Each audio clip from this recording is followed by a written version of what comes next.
ગટ્ટુ ચિંકીએ કરી car wash. શનિવારની સાંજ હતી. મમ્મી ડિનરની તૈયારી કરતી હતી અને ગટ્ટુ ચિંકી પપ્પાને ટીવી જોવા દેતા ન હતા. અરે બાળકો, ટીવીની સામેથી હટો ને. ના પપ્પા, તમે ટીવી જોઈ રહ્યા છો અને અમારી વાતો નથી સાંભળતા. હા પપ્પા, તમે ક્યારના ટીવી જોઈ રહ્યા છો. એવામાં મમ્મી કિચનમાંથી આવે છે અને કહે છે, એકદમ સાચું કહો છો તમે ગટ્ટુ ચિંકી. જ્યારે પપ્પા ટીવી જોવાનું ચાલુ કરે પછી તે કોઈનું નથી સાંભળતા. ઓહો, તો હવે મમ્મી પણ તમારા બંનેની ટીમમાં છે. નહીં તો શું પપ્પા, હવે તમારે અમારી વાત સાંભળવી જ પડશે. સારું બાળકો, બોલો શું વાત છે? પપ્પા, અમે તમને ક્યારનું કહી રહ્યા છીએ કે અમને એક રોડ ટ્રીપ પર લઈ જાઓ. હા પપ્પા, કાલે સન્ડે છે અને અમારે રોડ ટ્રીપ પર જવાની બહુ ઈચ્છા છે. હા તો ચલો, મેં ક્યારે ના પાડી. આવતીકાલે રોડ ટ્રીપ પર જઈએ. અરે ના ના, આવતીકાલે નહીં જઈ શકાય. શું? કેમ મમ્મી? હવે પપ્પા માની ગયા તો તમે કેમ ના પાડો છો? અરે તમે બહાર જઈને કારની હાલત તો જુઓ. પપ્પાએ તેને ક્યારની વોશ નથી કરેલી. આટલી ગંદી હાલતમાં કારને રોડ ટ્રીપ પર ના લઈ જઈ શકાય બાળકો. અરે હા, કાર તો બહુ ગંદી થઈ ગઈ છે બાળકો.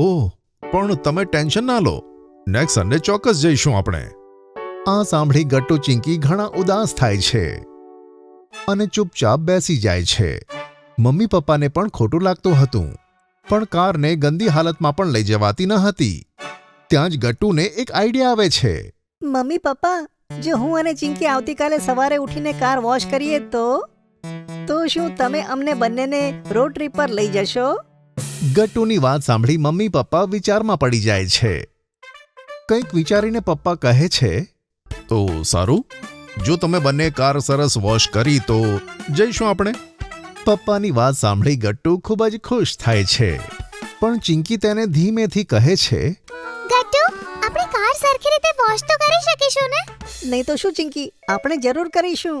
મારે કાલે રોડ ટ્રીપ પર જવું છે બસ. એના માટે મારે ભલે ગમે તે કરવું પડે. જવું તો મારે પણ છે ગટ્ટુ. ચાલ ઠીક છે, હું તને પૂરો સાથ આપીશ ગટ્ટુ. બીજા દિવસે ગટ્ટુ ચિંકી વહેલી સવારે 6 વાગે ઉઠી જાય છે. બંનેને ઉઠેલા જોઈને મમ્મી ખૂબ જ સરપ્રાઈઝ થાય છે. અરે ગટ્ટુ ચિંકી, તમે બંને તો સાચે ઉઠી ગયા. એટલે તમે કાર વોશ કરવા માટે સિરિયસ હતા? હા મમ્મી, એકદમ સિરિયસ. હવે તમે અમને પાઇપ આપો, અમે કાર વોશ કરવા જઈ રહ્યા છીએ. ઉભા રહો, પપ્પાને પણ સાથે લઈ જાઓ. તમે બંને પાઇપ કનેક્ટ નહીં કરી શકો. પછી ગટ્ટુ ચિંકી પપ્પાને પણ જગાડે છે અને ત્રણે કારની પાસે જાય છે. ખૂબ સિરિયસ કેસ છે ગટ્ટુ.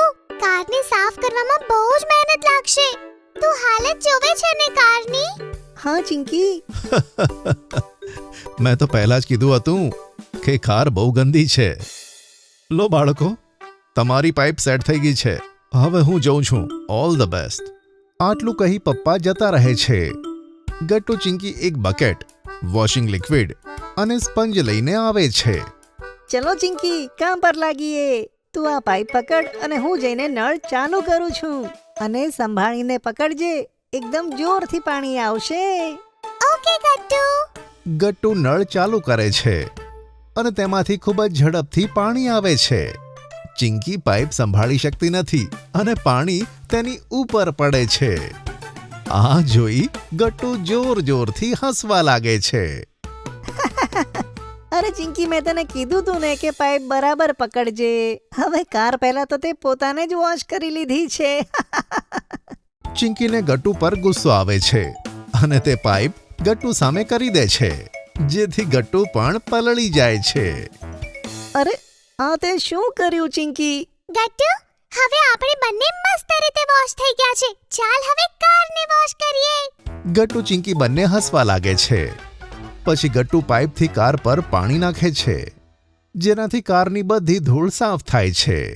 પછી ચિંકી બકેટમાં લિક્વિડ સોપ એડ કરે છે અને ફોમ બનાવવા લાગે છે. વાવ, કેટલા બધા બબલ્સ ભરી રહ્યા છે ને ગટ્ટુ. હા, અને તેની સુગંધ પણ કેટલી સરસ છે ને ચિંકી. લાવ ગટ્ટુ, સ્પંજ આપ. હવે હું કારને સરસ રીતે ફોમથી સાફ કરીશ. તું કેમ કરીશ? આ કામ તો હું કરીશ. અચ્છા, જે કામમાં તને મજા આવશે તે તું એકલો કરીશ. કેમ, હું પણ કરીશ. આ વાત પર ગટ્ટુ ચિંકી વચ્ચે ઝઘડો થાય છે. કે સ્પંજથી કાર કોણ સાફ કરશે? બંનેની લડાઈનો અવાજ સાંભળીને મમ્મી બહાર આવે છે અને તેમને વઢવા લાગે છે. આ શું ગટ્ટુ ચિંકી, તમે એકબીજા જોડે લડી રહ્યા છો અને કપડાં આટલા બધા કેવી રીતે પલળી ગયા? મમ્મી, અમે પાઇપથી રમવા લાગ્યા હતા. અને હમણાં અમે એટલે લડતા હતા કારણ કે ગટ્ટુ મને સ્પોન્જ નતો આપતો. ઓહો, તમારા બંનેને આવું જ કરવું હોય તો પછી ચાલો ઘરની અંદર ચાલો. હવે કોઈ કાર વોશ નહીં થાય અને કોઈ રોડ ટ્રીપ નહીં થાય, સમજ્યા? મમ્મીના વઢવાથી બંને ડરી જાય છે. ના ના મમ્મી, અમે ઝઘડો બિલકુલ નહીં કરીએ. ચિંકી, આ લે સ્પંજ, તું જેને સાફ કરી લે. ત્યાં સુધી હું ટાયર ઉપર પાણી નાખું છું. હા ગટ્ટુ, ઠીક છે. મમ્મી તમે જાઓ, અમે હવે નહીં ઝઘડીએ. મમ્મીના વઢ્યા પછી ગટ્ટુ અને ચિંકી ગાડીની સરસ સફાઈ કરે છે. ઘણી મહેનત પછી કાર વોશ થાય છે અને ગટ્ટુ ચિંકી મમ્મી પપ્પાને બહાર લાવે છે. અરે વાહ, કાર તો એકદમ ચમકી રહી છે બાળકો. હા, તમે બંને તો કમાલ કરી દીધી Gattu Chinki. Thank you mummy papa. તો હવે તો આપણે રોડ ટ્રીપ પર જઈશું ને મમ્મી પપ્પા? હા હા બિલકુલ બાળકો, ચલો જલ્દીથી નાહીને તૈયાર થઈ જાઓ, પછી આપણે રોડ ટ્રીપ પર નીકળીએ. ગટ્ટુ ચિંકી ફટાફટ રેડી થાય છે અને કારમાં જઈને બેસી જાય છે. જુઓ ને, આ બંને તો સરખી રીતે બ્રેકફાસ્ટ પણ નથી કર્યો. અરે મમ્મી, આપણે રોડ ટ્રીપ પર તો જઈ રહ્યા છે ને, રસ્તામાં ક્યાંક ખાવાનું ખાઈ લઈશું. એની તો મજા જ જુદી હોય છે. સમજ્યા મમ્મી? હા, બાળકો તો બહુ સ્માર્ટ છે. પછી ગટ્ટુ ચિંકી મમ્મી પપ્પા નીકળી જાય છે પોતાની રોડ ટ્રીપ પર. પછી પપ્પા મ્યુઝિક ઓન કરે છે અને ગટ્ટુ ચિંકી આસપાસની કુદરતનો આનંદ માણે છે. ત્યાં જ હાઈવે પર પપ્પાને એક ઢાબા દેખાય છે. ત્યાં પપ્પા ગાડી રોકી દે છે. બાળકો આવો, આજે આપણે બેસીને ચા ભજીયાની મજા માણીએ. આજે મોસમ પણ કેટલો સરસ છે. યે, ચા ભજીયા. પછી ચારે જણા ઢાબા પર બેસે છે અને ચા પીતા પીતા ભજીયા ખાય છે. હવે આના પછી આપણે ક્યાં જઈશું? મેં સાંભળ્યું છે કે અહીંયા થોડાક આગળ જતા હાઈવે પર એક સરસ રેસ્ટોરન્ટ છે. આપણે ત્યાં જવું જોઈએ. ત્યાં પહોંચતા પહોંચતા લગભગ બપોર પડી જશે. આપણે ત્યાં જ લંચ કરીશું. હા, આ તો સારો આઈડિયા છે પપ્પા. ઠીક છે, તો ત્યાં જ જઈએ. પછી પપ્પા બધાને કારમાં તે રેસ્ટોરન્ટ લઈ જાય છે. ગટ્ટુ ચિંકી જુએ છે કે રેસ્ટોરન્ટમાં બહાર એક ગાર્ડન પણ હતો જ્યાં ઘણા બધા હિંચકા હતા. ગટ્ટુ ચિંકી દોડીને તે હિંચકા પર બેસી જાય છે. યે, આ રેસ્ટોરન્ટ કેટલો સરસ છે ચિંકી. હા ગટ્ટુ. બાળકો ચલો પહેલા લંચ કરી લઈએ, પછી આરામથી હિંચકા ખાજો. ઓકે પપ્પા. પછી ચારે જણા તે રેસ્ટોરન્ટમાં સરસ લંચ કરે છે અને પછી બંને બાળકો બહાર હિંચકા પણ ખાય છે. ત્યાર પછી બધા પાછા ઘરે આવવા નીકળી પડે છે. પપ્પાએ ફરીથી મ્યુઝિક વગાડ્યું. પાછા ફરતી વખતે ગટ્ટુ ચિંકી સનસેટ જોતા હતા. પપ્પા, આ સનસેટ કેટલું સરસ લાગે છે. આજનો દિવસ તો મસ્ત હતો. સાચું કહ્યું ગટ્ટુ, અને આ દિવસ તો હંમેશા માટે યાદગાર રહેશે. હા બાળકો, ખરેખર આ રોડ ટ્રીપનો આઈડિયા સરસ હતો. હા, અરે પણ જુઓ ને, આ એક દિવસમાં કાર કેટલી ગંદી થઈ ગઈ. કદાચ ધૂળ માટીના લીધે. કઈ વાંધો નહીં પપ્પા, અમે ફરી કાર વોશ કરી લઈશું. શું સાચે બાળકો? હા મમ્મી, કારણ કે અમને કાર વોશ કરવામાં બહુ મજા આવી. આ વાત પર બધા હસવા લાગે છે અને પાછા પોતાના ઘરે નીકળી પડે છે. રેની ડે. વરસાદનો દિવસ હતો અને ગટ્ટુ અને ચિંકી બહાર રમતા હતા. મમ્મી રસોડામાં ખાવાનું બનાવતી હતી અને પપ્પા ટીવી જોતા હતા.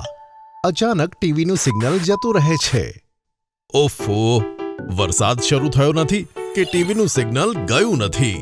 અને ત્યાં જ મમ્મી લિવિંગ રૂમમાં આવે છે. તમે આ ટીવી મૂકો અને ગટ્ટુ ચિંકીને બહારથી બોલાવી લાવો. આ લોકો આવી રીતે વરસાદમાં રમશે તો બીમાર પડી જશે. સારું સારું, ઠીક છે, હમણાં જ બોલાવું છું તેમને. પપ્પા ગટ્ટુ ચિંકીને બોલાવવા બહાર જાય છે અને તેમને કહે છે, ગટ્ટુ ચિંકી, બસ હવે બહુ પલળ્યા વરસાદમાં, ચલો અંદર ચલો, નહીં તો મમ્મી આપણને વળશે. પણ ગટ્ટુ ચિંકી પપ્પાની વાત નહીં માનીને તેમને જ ખેંચીને વરસાદમાં લાવે છે. પપ્પા, આવો ને અમને વરસાદમાં પેલો ડાન્સ કરીને બતાવો ને. ચક દુમ દુમ ચક દુમ દુમ. હા પપ્પા, પેલું વાળું ઘોડે જैसी ચાલ, હાથી जैसी तुम। અરે ગટ્ટુ ચિંકી, મને તે ડાન્સ આવડતો નથી, પણ અહીંયા વરસાદમાં પલળવાની ખૂબ જ મજા આવે છે. પપ્પા ગટ્ટુ ચિંકીને લઈ જવાને બદલે ઉલટાનું તેમની સાથે જ રમવા લાગે છે. પપ્પા જુઓ ને કેટલું સરસ મોસમ છે. ચાલો ને આપણે બાજુની દુકાનમાંથી ચટપટી ચાટ ખાઈને આવીએ. ગરમ ગરમ કેટલી ટેસ્ટી હોય છે. અરે નાના ગટ્ટુ બેટા, જો મમ્મીને ખબર પડશે તો આપણને ખૂબ જ વળશે. પણ પપ્પા મમ્મીને ખબર પણ નહીં પડે અને આપણે જલ્દી ચાટ ખાઈને પાછા આવી જઈશું. ચાલો ને પપ્પા પ્લીઝ. પપ્પા આપણે કારથી જઈએ, જલ્દી પહોંચી જઈશું. સારું બાળકો, ચલો. પણ હા, આપણે જલ્દીથી જઈને પાછા આવી જઈશું, જેથી મમ્મીને ખબર ના પડે. પછી શું હતું, ગટ્ટુ ચિંકી અને પપ્પા કારમાં બેસીને નીકળી પડે છે. પણ જે રસ્તાથી તેમને જવાનું હતું તે રસ્તામાં ઘણું પાણી ભરાયું હતું. ચિંકી જો ને, અહીંયા તો લેક બની ગયું છે. હા ગટ્ટુ, અહીંયા તો જરૂર માછલીઓ પણ તરતી હશે.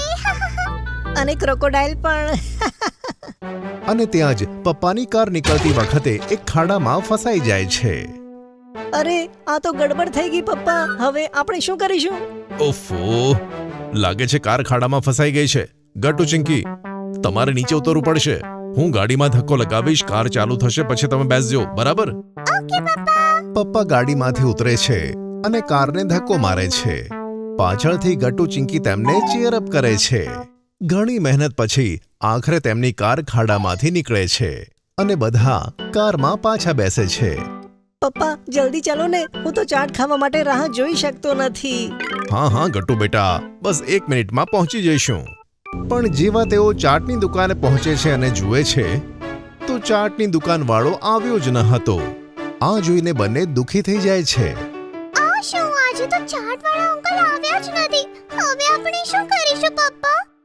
બાળકો, વરસાદના કારણે તેઓ જતા રહ્યા હશે. આપણે કરી પણ શું શકીએ? ચાલો પાછા જવું પડશે. પણ ત્યાં જ પપ્પાનો ફોન વાગે છે. એને જોઈને પપ્પા ડરી જાય છે. અરે હવે શું કરીએ? આ તો મમ્મીનો કોલ છે.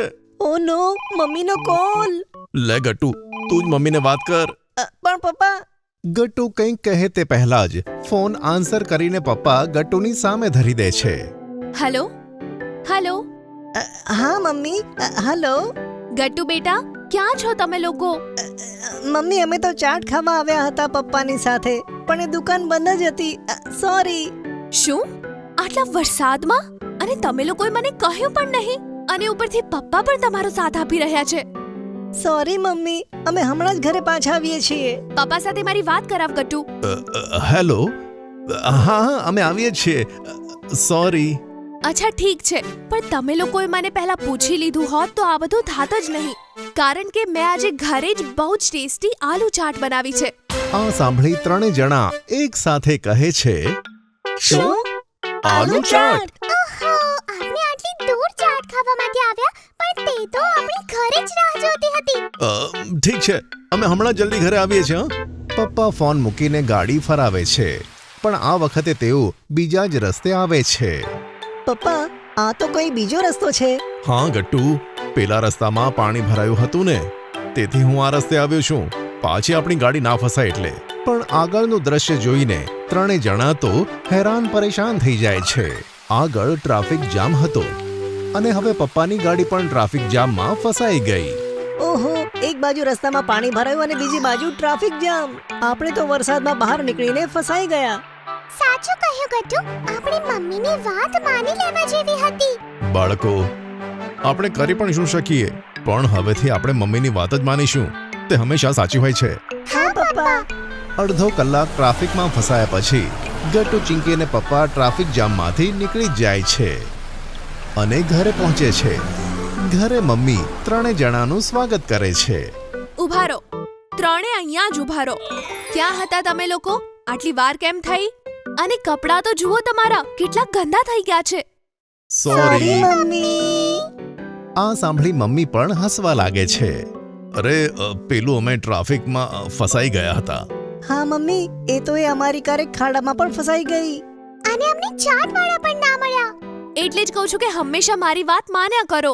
હવે જલ્દી ફ્રેશ થઈ જાઓ, આપણે બધા ગરમા ગરમ આલુ ચાટ ખાઈએ. આલુ ચાટનું નામ સાંભળી બધા જલ્દીથી નાહી ધોઈને તૈયાર થાય છે અને બધા મળીને ગરમા ગરમ આલુ ચાટની વરસાદમાં મજા માણે છે. જો તમને અમારી વાર્તા ગમી હોય તો પુન ટુન કિડ્સને લાઈક, શેર અને સબસ્ક્રાઇબ કરજો.